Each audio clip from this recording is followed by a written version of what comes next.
Hey there everyone, and welcome to your Trail Team 11 segment. We didn't go far from home for this one. We're here right on ETSU's campus. I'm joined here right now with David Muller. He's the Assistant Director for Recreation Activities here at ETSU. David, what exactly are we going to be doing here today? So we're going to be hiking out on some trails that are on campus.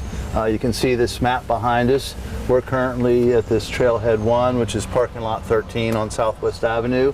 And we're going to do this loop on the Heights Trail and come back to where we started. And it's just about a mile hike this morning. So wait, David, you're saying you don't have to be a student to use these trails? Correct. They are open to anybody. The public, yes. Very neat. I feel like that's something a lot of people don't really realize about these trails here at ETSU, is that anybody can hit the trails here. And that includes us. Let's go hiking. All right. David, immediately once we walk in here, we get a fork in the road. Right or left? Where do we go? We're going to go to the right here, which is almost a four-wheel drive access road. Comes out by the Baptist Student Union, and then we'll make a loop up on the hillside and ultimately come back to the trail behind you. Perfect. Complete the loop.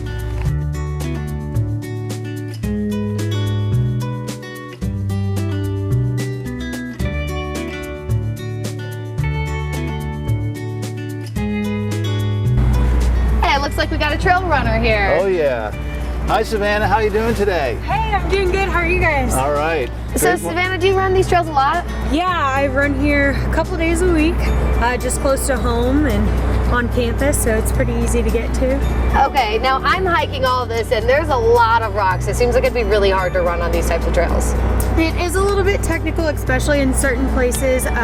This is partially mountain bike trails too, so there's always little obstacles and hazards to look out for, but it's not too bad once you get the hang of it and kind of know where you're going. Any tips or tricks for people who are thinking of just starting out? I would say just make sure that you know what the map looks like, where you started at, where you're looking to get out at, and then just make sure that you're looking down enough to not trip over anything. Cool, and then it'd probably help if people weren't stopping you along the way on your run. So we'll let you get going. Thanks for chatting with us. Yeah, of course. I'll see you guys later. Bye, Savannah. See ya. Bye.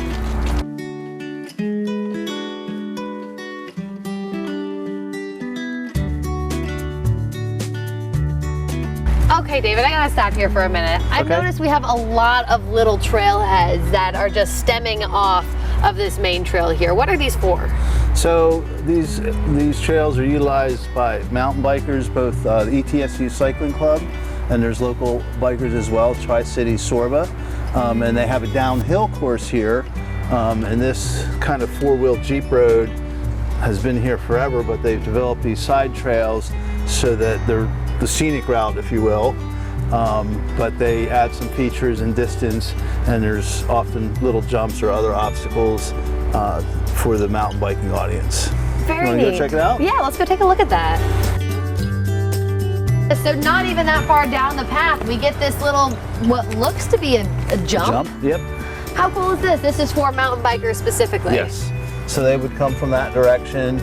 And of course you see this little side trail over here. If someone doesn't have the confidence to do this feature, they can do that bypass trail over there and avoid the obstacle.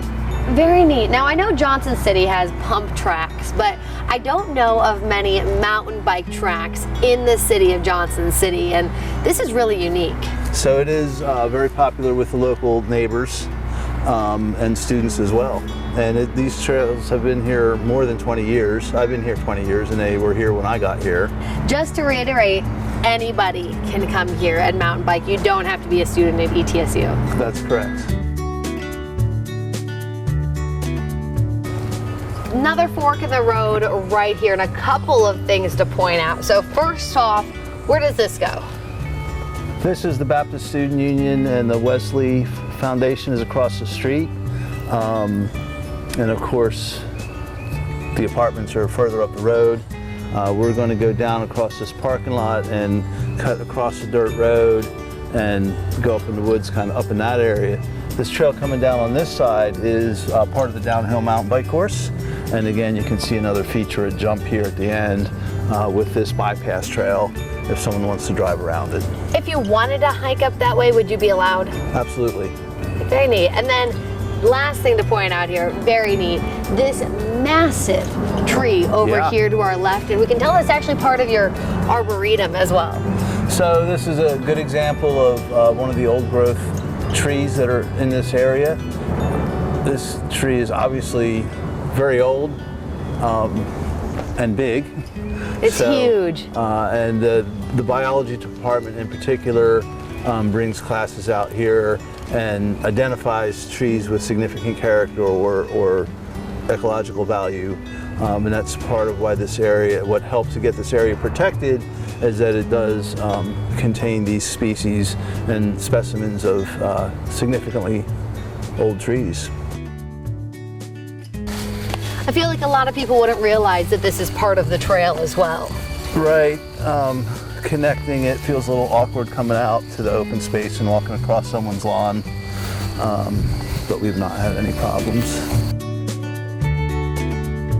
So we walk through that grass and then we come here to this road. We've got 2 trail entrances and a road. Where do we go? So the road is kind of a dead end. It's compost storage for the grounds people here on campus. This to my left goes back up to the downhill course. It's an access point or an exit point, if you will. And we're going to go right here through the woods and wind up and down the hills through the forest, come back along the ridge up there, and circle back that way in a loop. Great, let's go.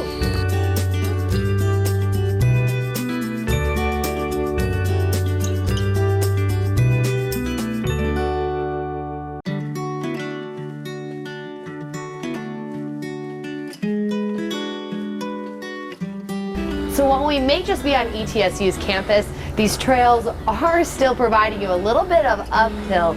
And be careful after it rains because it can get a little bit slick. So remember those good boots.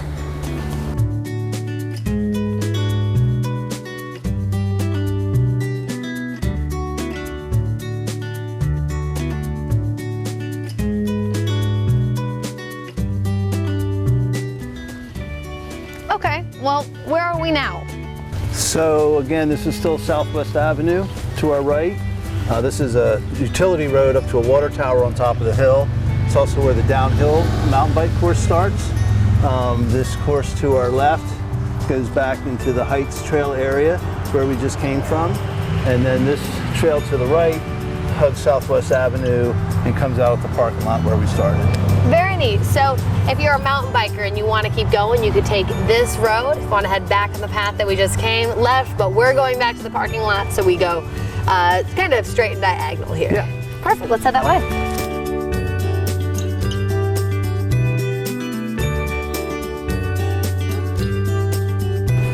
And just like that, it looks like we're done here, David. That was a great little hike. Definitely something I would classify as a hidden gem here in Johnson City. How far was that? Just about a mile. Perfect, and open to everybody. That's right. Perfect. Thanks, David, so much for joining us here. You're welcome. Thank you for joining us here on this Trail Team 11. Of course, you can always find this full hike right now on WJHL.com/Trail Team 11. Happy hiking.